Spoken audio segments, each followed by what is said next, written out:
doubtless. You can't have no doubt.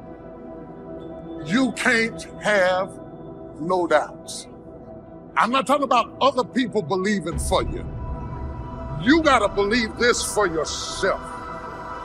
Being successful is not a magic trick. You just have to learn the principles of success. I am telling you, your education ain't got nothing to do with it.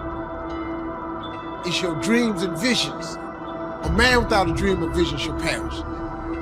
Now, when you gonna ask him for it, and are you gonna wait for it to happen? Or are you gonna lose faith? Well, I guess it wasn't the Lord's will. Who are you? How you know what God's will is? It all happens at an appointed time, but you have to stay in faith for the appointed time to happen for you. You've got to sell yourself every day on your abilities, on the goal that you want to reach. You can learn all the techniques in the world. If you don't believe in yourself, it won't happen for you. And as you convince you, as you sell yourself, every day you will begin to see a difference in the things that you're doing. Telling yourself every day, here I go again, and I got what it takes. This is my day, and nothing out here is going to stop me. It's possible to finish something before you start. In fact, it would be a bit foolish to start until you had it finished. So human beings have this remarkable ability to finish something and then start. We've heard the old expression, don't count your chickens until they're hatched. Say, no, we have the ability to count our chickens long before they're hatched. Because we know, we have faith, we believe. We use the law of averages. There's bound to be at least so many. Out of every dozen, out of every 100, out of every 50. So it's possible to see the end, then begin. Start looking into the future of what you would like to accomplish, where you would like to go, the person you would like to be, and see if you can't get a better picture of the finished objective. See yourself there, see yourself in possession of. I was in business with Bob Cummings, the old movie star, for a while. He said, decide what you want and then act as if you already had it. And being an actor, he could give us a few tips on acting. Decide what you want and act as if it was already yours. Now, the reason we can act thinking that it's already ours is because not only can we vision the end results, we can also vision the beginning of making it real. So we don't start till it's finished, but it is possible for human beings to finish something before they start. Human beings are the only life on earth that has this incredible capacity to change the course of your life.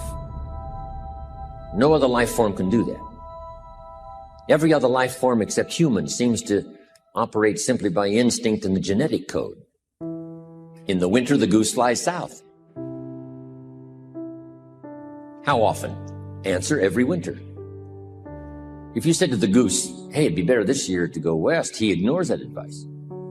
And the reason is because he cannot make choices and listen to advice of something that might be better. He has to obey instinct and the genetic code. But now jot this down, not human beings.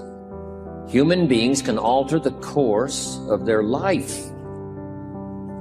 Human beings can live one way for 5 years, tear up that script, live a totally different way the next 5 years.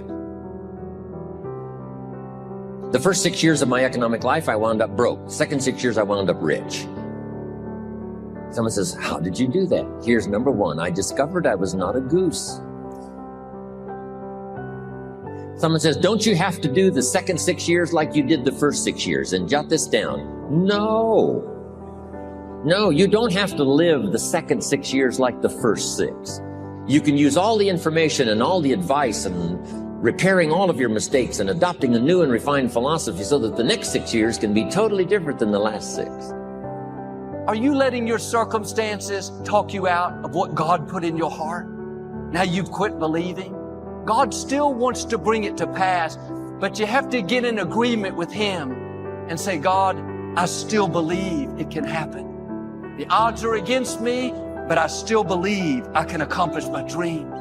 I was raised in dysfunction, but I still believe I can set a new standard. Thoughts whispering, You'll never meet the right person. You can't pass that college course. If you start dwelling on it, these problems are so big. I don't see how it can work out. Before long, you'll be negative. Don't take the bait. Those are lies to try to defraud you out of your purpose. Do yourself a favor, ignore it. Just say, no thanks, I still believe. Faith is the belief in things that you cannot see. You can never lose faith. When you don't see no way how, you have to buckle down and keep believing. God is always coming. No other life form can do this. See, if you were a tree, you'd be stuck. As a tree, if you used up all the nourishment that was around you and you couldn't change location, see, you would die. But that's not true. Human beings can change location, go north, south, east, west, live here for a while, live somewhere else for a while.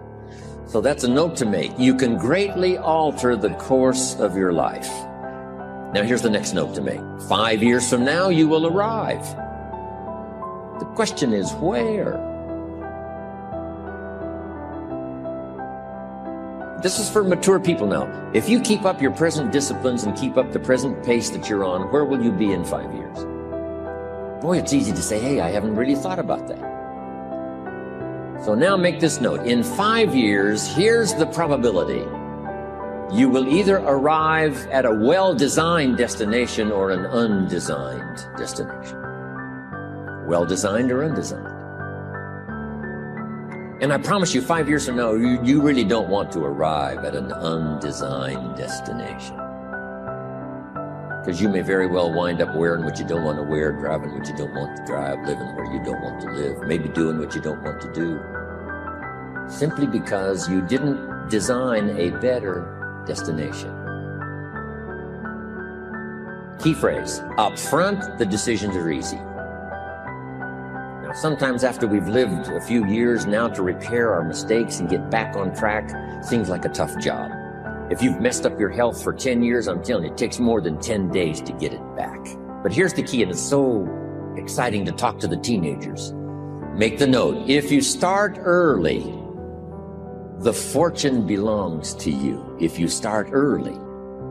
All fortunes that are available to humans, if you start early, the promise looms large and the odds are heavy in your favor. Now, yes, it's possible to do some radical things starting late and still arrive with some good treasures and some good things.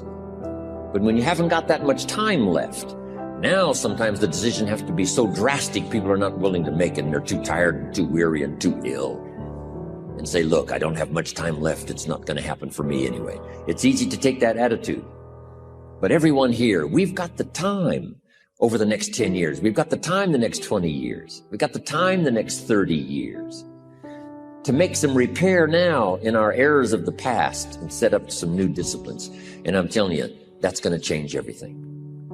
So, 5 years from now, I wish for you to arrive at a well-designed place. A place of productivity, a place that'll make you feel good about yourself, a place that'll give you honor and respect, a place that'll give you influence to touch other people 5 years from now that you couldn't do today. Where will you be in 5 years? Key phrase, we go the direction we face. We go the direction we face. If you start designing something at the end of this direction, sure enough, you will start going the direction you face. And we face the direction we design.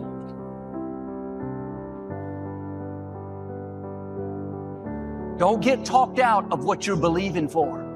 You had every right to give up. The setback should have talked you out of it. You haven't seen any sign of things changing.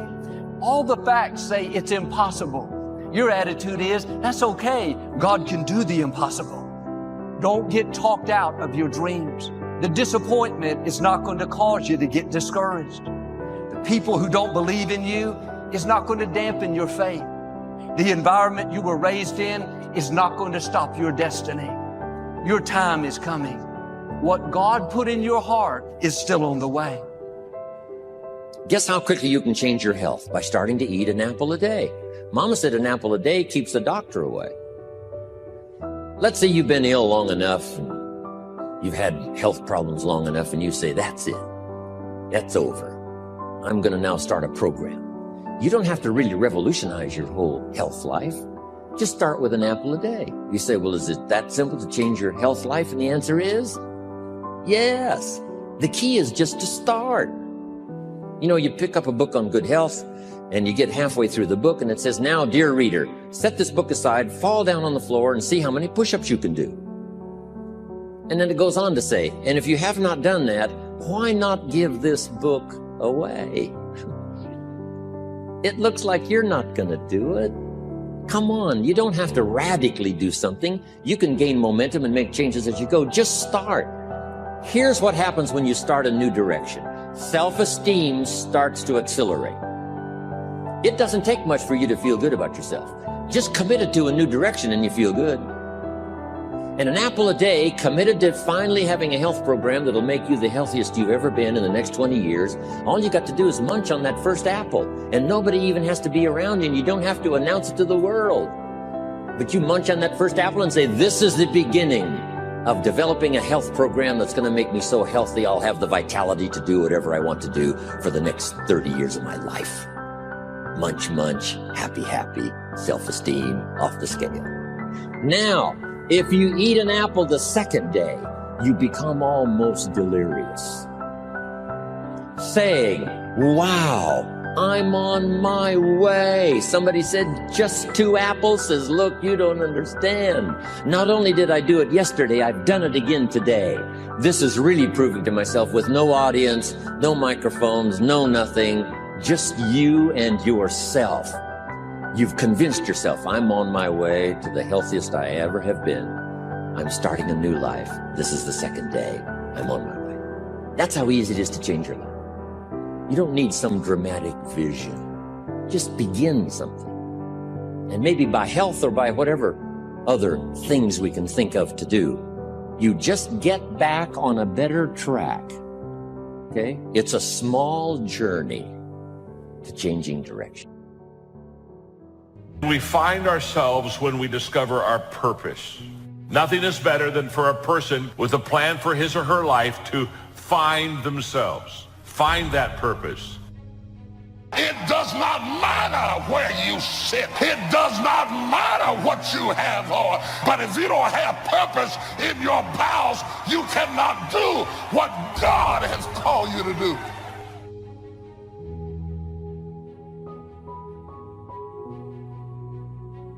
It's what makes you solid. It's what makes you secure. It's your mooring. It keeps you just exactly where you need to be so that you can accomplish what you want to accomplish. To discover your purpose, to find yourself. What a wonderful thing. That's what our subject is about today.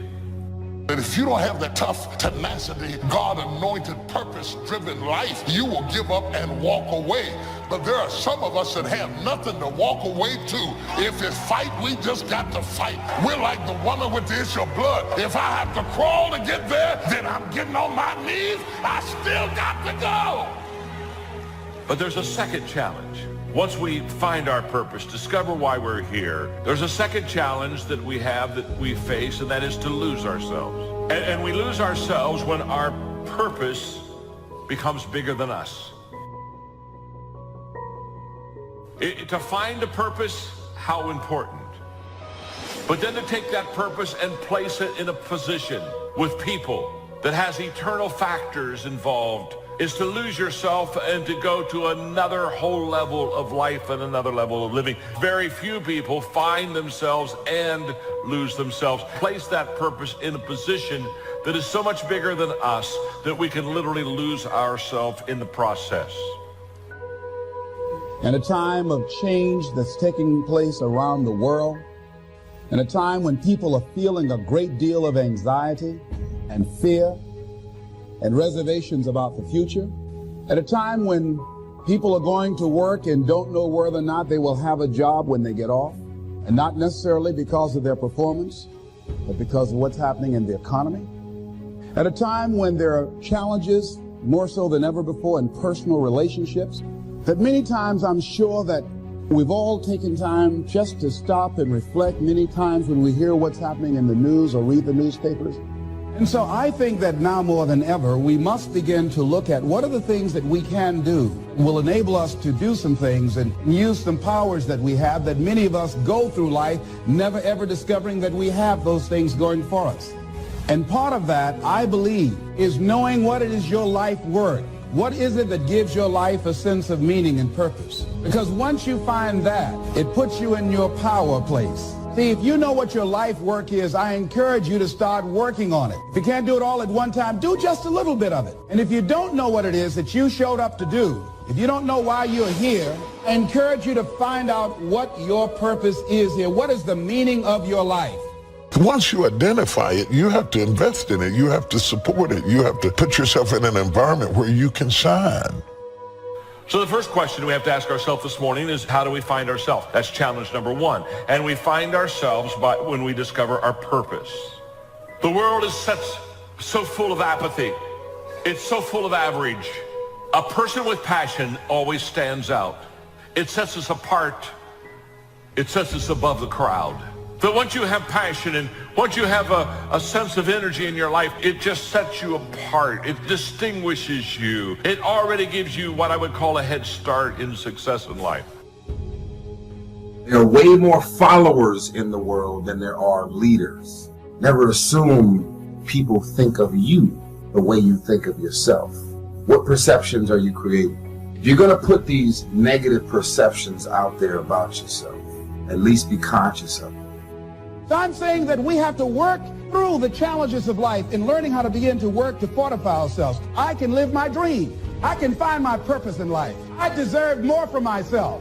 Just start working at it just a little bit, but do find out what your work is and hold on to it and don't let your dream go. Don't let it go. Why is it that most people don't pursue their dreams or don't do better than what they're doing if they're capable of doing it? I think that many of us don't go the next step because we don't know what to do yet. And I say that the reason that we don't even explore the possibility of what to do is because subconsciously we don't believe that it can happen for us. We don't believe that we deserve it. So let's talk about it. Never assume people think of you the way you think of yourself. Once you decide to put these perceptions out there in the universe, if you're not content with the way most of the people think of you, now you're on a mission to change those perceptions. When you change those perceptions, people are going to either decide to roll with you or not. You have been blessed with so many gifts and talents, natural gifts, that if you unleash everything that you're capable of doing on the world at one time, it's going to be overwhelming. It's going to be too much.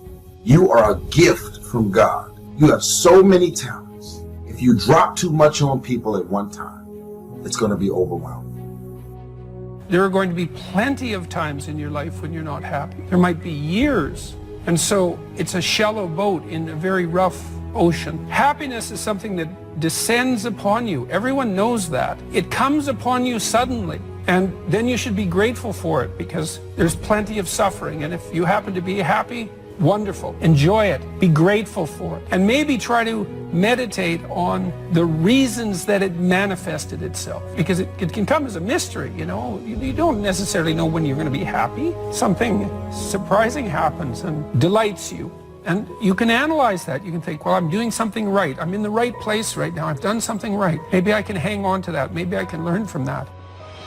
What you should be pursuing instead is you should be pursuing who you could be. That'd be the first thing. It's like, because you're not who you could be, and you know it. You have guilt and shame and regret.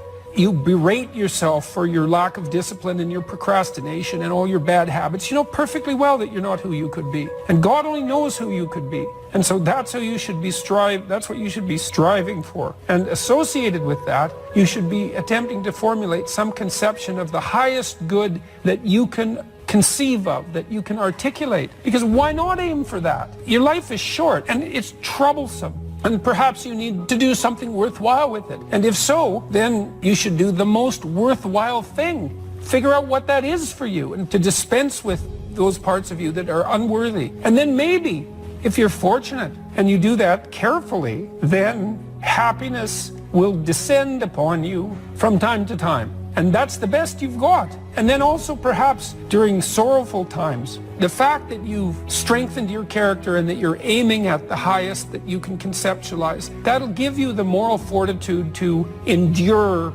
without becoming corrupted during those times. So here's what I'm suggesting. How much time do you spend working on you? How much time do you spend every day working on your dream? In the last 90 days, how many books have you read? In the last year, what new skill or knowledge have you acquired? What kind of investment have you made in you?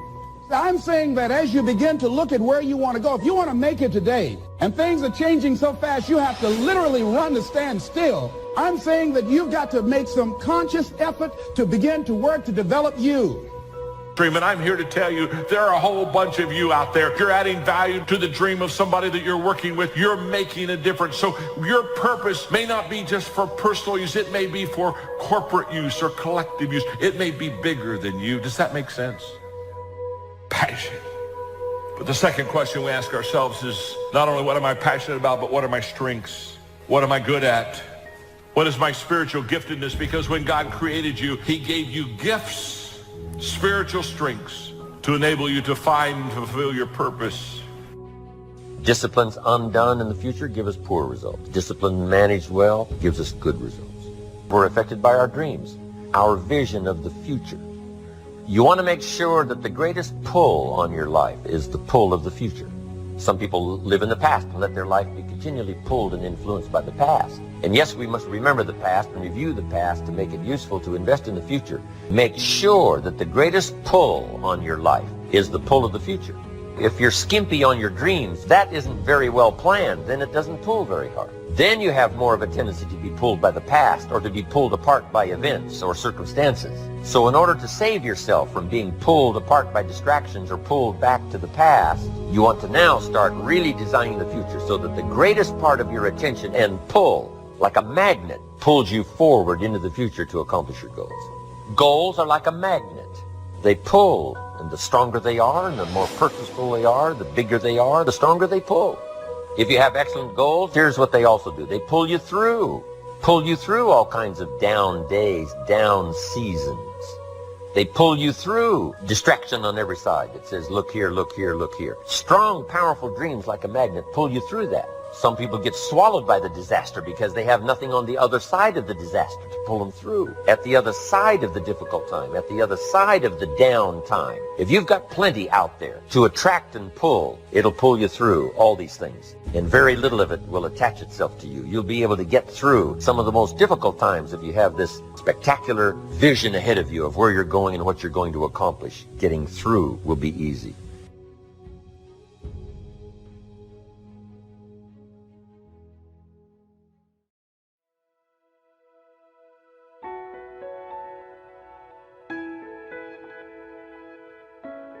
It's easy to go through life holding on to things that are weighing us down.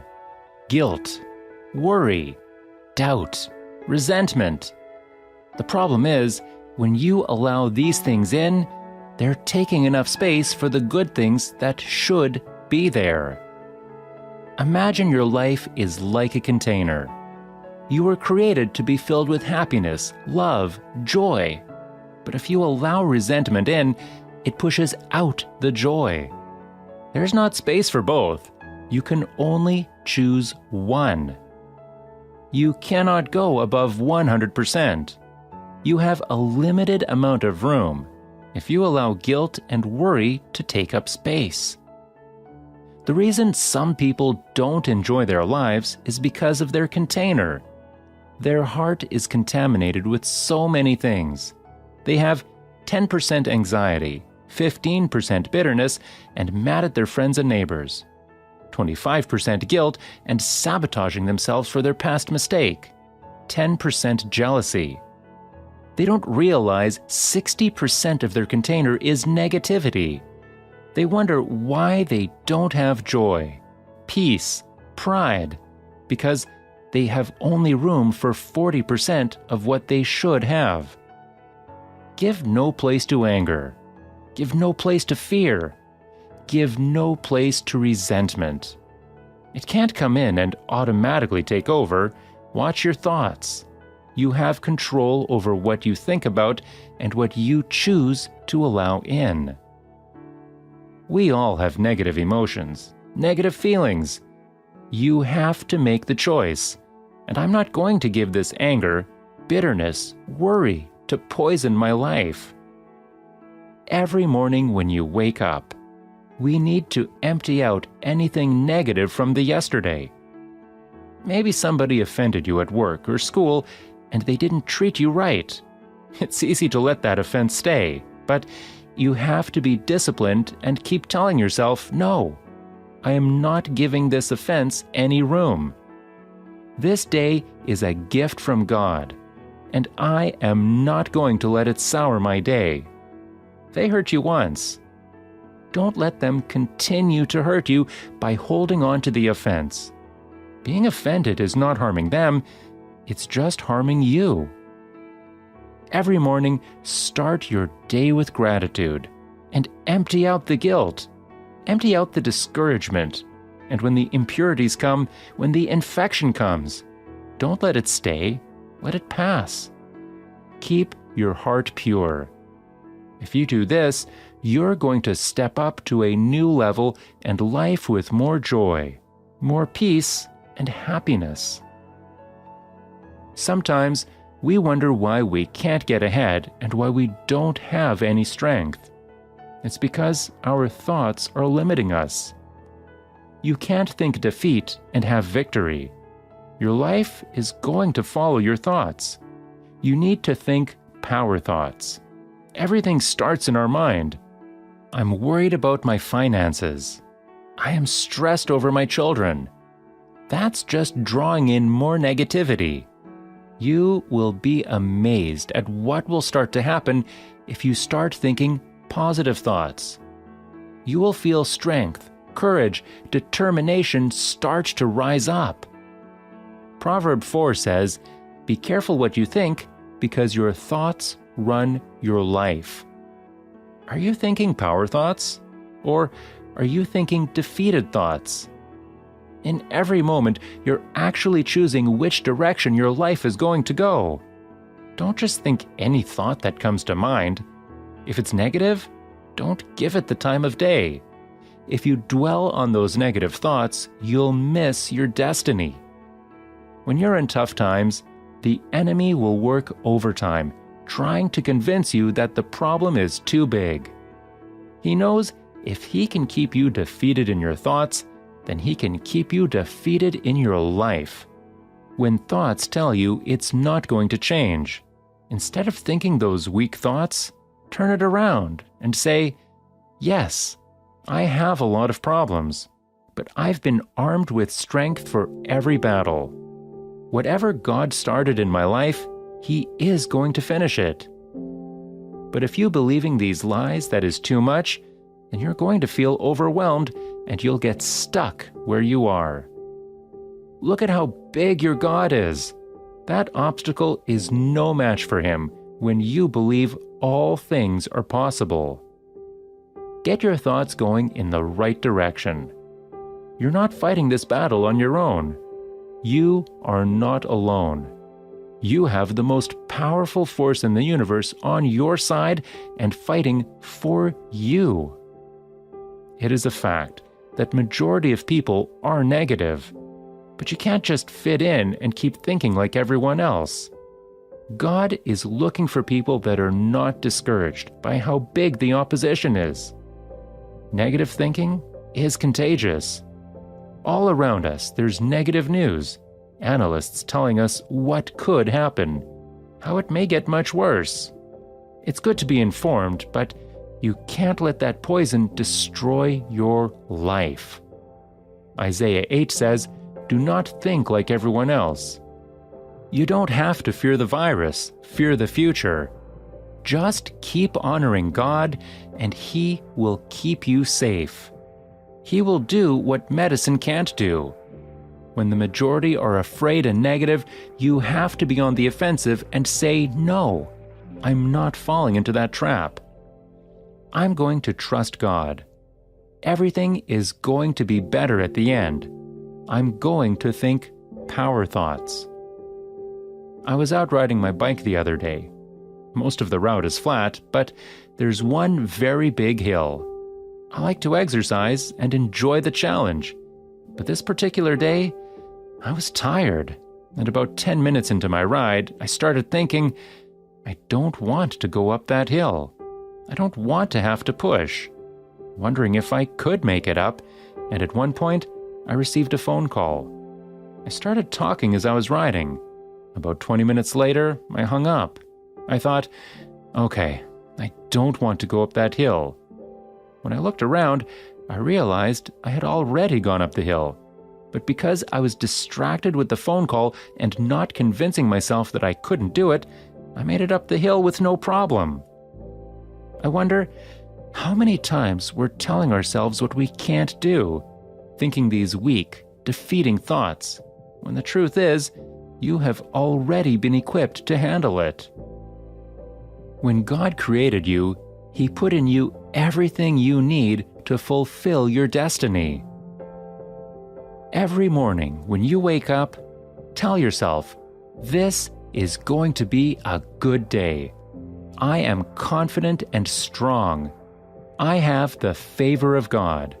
I'm so excited about what God is going to bring for me in this day.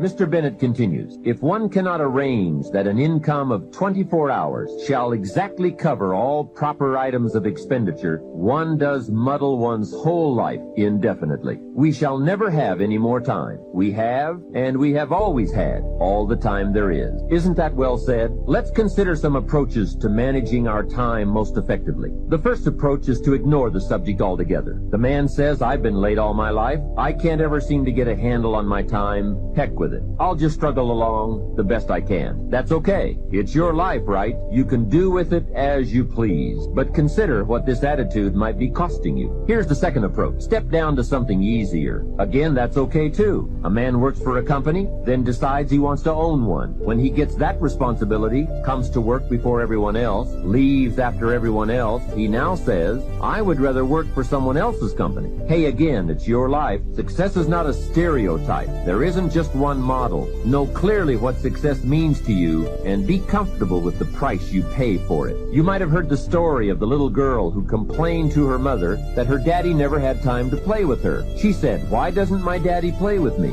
He comes home from work, goes to the study and work, comes out for dinner, goes back to work again. I want to play with my daddy. So her mother explained to her, your daddy is very busy. He loves you very much, and that is why he works so hard. At his office, he has so much work to do that he has to bring the rest of it home and finish it here. That is why he can't play with you. The little girl thought for a moment, trying to solve this problem, and came up with the answer. She said, well, why don't they just put him in a slower group? Hey, not a bad idea. Don't throw away other important values in your life just going for one. I went for some things in my life and found out later I had paid too much. If I had known how much they were going to cost, I never would have paid. So that is a consideration. The next approach to time management is to work longer and harder. And we all know the dangers there, right? Unless you aren't working at all, then you probably need to work longer and harder. But for some people, if 10 hours won't do it in a day, they work 12. And if 12 won't do, they move it up to 14. Some people even take on 2 jobs. And there are some very real dangers here, not least of which is health problems that result from not being able to handle the stress. So you've got to be careful with this approach. The last approach I think is the best, and that is to get more out of you. In the time you have assigned to labor, make the hours more valuable. The key is not to work harder, but to work smarter. If you're putting in about 8 or 10 hours a day, 6 days a week, that's about it. You can't work much harder. But remember, it's not the hours you put in that count. It's what you put in the hours. Get more from you to make the investment of time more valuable. And no telling how valuable you can become. We don't lack the capacity. We only lack the ideas and the will and the discipline to carry them out. In considering the subject of time management, remember that a big part of the key for changing is to take it in small steps. Most of us don't make revolutionary changes. We change a few degrees at a time. When you get some life momentum rolling, it's not that easy to make all the changes all at once. Hey, you can't whip a U-turn with the Queen Elizabeth II. When that big ship gets moving, they say it takes 7 miles just to get it stopped. So when it's really moving, you just have to nudge it a little, and finally you get it turned. That's a lot like our lives, a few nudges at a time. How many of you know that it's hard building a thriving residual income on a monthly basis? Raise your hands. Yeah. That's why most people won't say yeah. It's much easier to complain about the economy. It's much easier to complain about our elected officials. It's much easier to talk about the recession. That's much easier. To come up with excuses why you can't do it. That's where I was. That's where I set up station for a long time. My mentor said something to me, Mike, wait, I want you to write this down. He said, anybody can complain. He said, if you do what is easy, that's complaining. If you do what is easy, your life will be hard. But if you do what is hard, your life will be easy. Come on, that's strong medicine. If you do what is easy, complain about your situation, your circumstances. If you do what is easy, stand around and be a volunteer victim like everybody else. If you do what is easy, surrender and give up on your dreams. Become depressed and bitter and angry. Anybody can do that. If you do what is easy, your life be hard. But if you do what is hard, keep coming back again and again and again. If you do what is hard, approaching strangers, talking to people in shopping malls, get up dressed every day, going out prospecting, knowing some way, somehow, with a spirit of expectation, somebody's out here looking for an opportunity. You can go outside right now and see some pigeons, but you're out hunting for eagles, and they're not common. And if you do that over and over and over again, somebody's going to show up. Somebody's going to say, I'm the one. Dr. Thurman, I love him so. What a great. He said there's something in each and every one of them that waits and listens to the voice of the genuine in yourself. It will be perhaps the only guide you will ever have. And if you cannot hear it, all of your life, your days will be spent on the ends of string that somebody else pulls. And I submit to you, you invest time and money, go to the airport, fly across country. I suggest to you, some of you drove here, I suggest you showed up because you said, I'm going to pull my own strings. I'm going to control my own life. Nobody will ever pull my strings again. Give yourselves a round of applause. I want you to write this down. Choosing your future. It's a program that we've created that's designed to put in place for you to work on yourself. A systematic process that changes your mindset. It's possible, it's necessary, it's you, it's hard, it's worth it, it's done. It's 6 CDs. I'm tired, y'all. I'm tired of short casting. I'm tired of 15-year-olds being killed in drive-by shootings. I'm tired of 3-year-olds getting shot through a door in our own house plan because we won't talk about life. Somebody has got to have the courage to talk about life that is not just a straight line and everything that just fall into place. And Peter, the great apostle of the New Testament, is warming himself by the fire of the Romans, denying Jesus, and not just saying I'm not his disciple. He said, I don't even know him. It's a shame, but it's true. And what of Thomas? Thomas, who said, we must go and die with him. Where is he? Where is Thomas? Not in the upper room later when Jesus rose from the dead. Where is he at the cross? Because when Jesus left for Jerusalem, Thomas said, look it up, I must go and die with him. But when that dying got real, a lot of people say a lot of stuff until it gets real. For better or for worse, in sickness and in health, to richer and for poor, till you pee on yourself. When it gets worse, don't be so carried away about what people say, because Thomas, who was ready to die for him, turns up MIA at the cross. I see John, I see Mary, I see the Roman soldiers. Where is Thomas? At the cross. No wonder he doesn't show up in the upper room. Shame. No wonder he is not gathering with the rest of the disciples, because they heard him say, I will die with him. And they know he is shrinking to the bushes and ran down the path and went over the hill and swam across the creek to get away from death. And what about Judas and his infamous betrayal of Jesus? I was reading reading a non-canonical book called The Gospel of Judas that has been discovered in the antiquities of history. And in it purports the ideology that Judas really wasn't trying to betray Jesus.